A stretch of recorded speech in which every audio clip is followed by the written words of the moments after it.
Fight, flight, freeze response is a term that has been influential in explaining anxiety, addiction, trauma, and other disorders. In this video, I'm going to explore this concept in more details in hope that it will help you conceptualize some of these experiences that you may be feeling. Fellow travelers, I'm Dr. Ru and welcome to my channel. In this channel, I talk about all things mental health with the hope to provide education and information. Join me as I dive into different topics every week. If you like the content that you hear, please don't forget to like, share, and subscribe to my channel. The phrase fight, flight was originally coined in 1927 by Kennan, who described key behaviors that happen when we receive a threat. He initially believed that we have a biological system designed to help us adapt to threat by either fight or flight. And a more contemporary approach still contains the fight or flight concept as described in Kennan's original expression, but an adaptive alarm model suggests that a freeze response can happen in some threatening situations.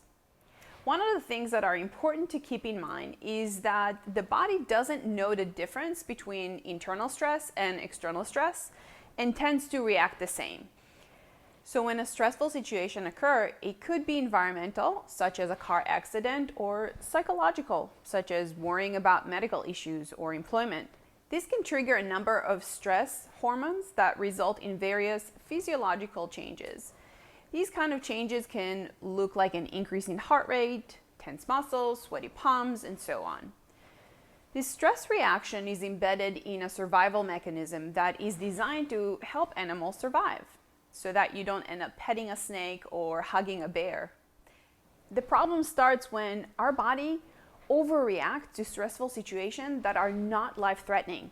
Say, getting stuck in a traffic jam, standing in line at a grocery store, presenting in front of a classroom. Now, if the body starts reacting to non-life-threatening situations as if they were, it can result in long-term effects.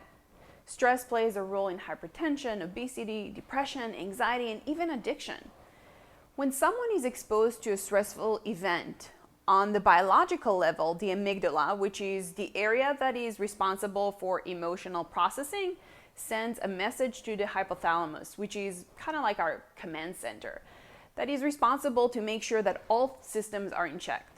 The hypothalamus then sounds the alarm that the body needs to kick into the survival mode, which is also known like the fight, or freeze response. The body starts to react and our nervous system kicks into gear. That's when we start feeling the shallow breathing, blood pressure increases, our blood vessels contract, and our pupils dilated. Our autonomic nervous system has two components: the sympathetic nervous system and the parasympathetic nervous system. The sympathetic nervous system is kind of like an airplane taking flight. It starts the fight or flight response, giving the body a jolt of energy that would intentionally help it respond to danger, kind of like take flight.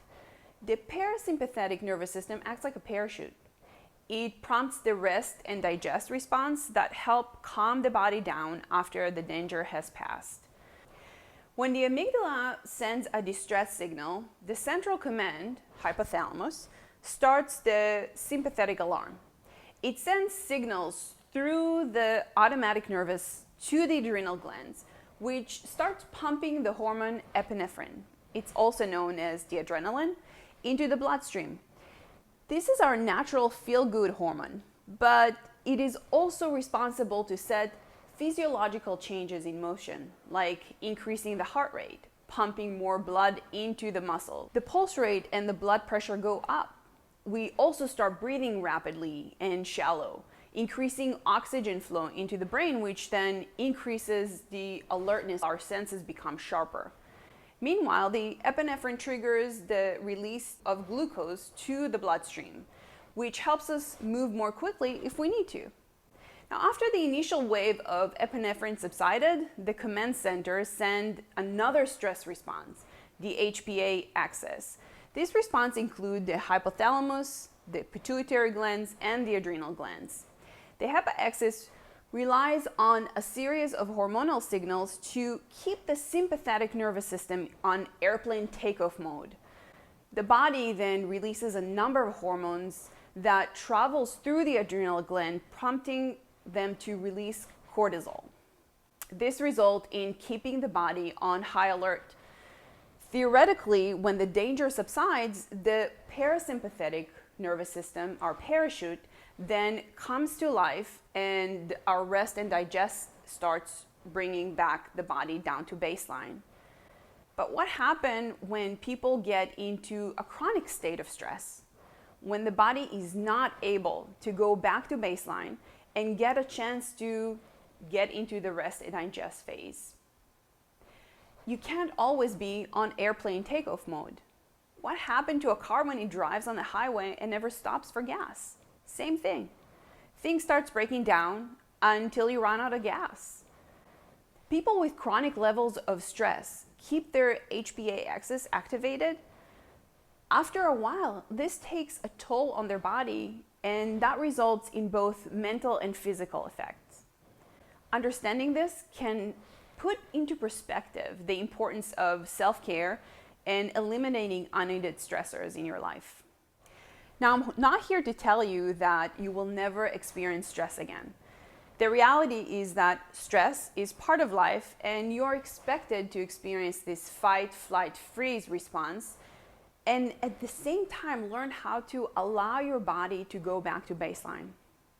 Going back to baseline is fundamental in making sure that your mental health and your physical health are in check. It's not an invitation to try to avoid our feelings, which is not helpful, but rather acknowledge them and honor them. Essentially, what I'm trying to say is that while pain is unavoidable, suffering is optional, and suffering happens when we're trying to avoid our feelings. The more we avoid something, the bigger it becomes, and the harder it is to manage it. I also want to reiterate that just acknowledging your feelings is not going to be enough. The next step would be to learn how to soothe some of your emotions by taking action. Action will change the way that you think and eventually change the way that you feel. I do offer in my channel a number of different relaxation techniques that I invite you to try and see which one works for you. Learning how to de-escalate some of your fight, flight, freeze response will help you master chronic stress level. If you like what you heard today, don't forget to like, share, and subscribe to my channel. I hope that you heard something that was useful for you today. Until next time, be well.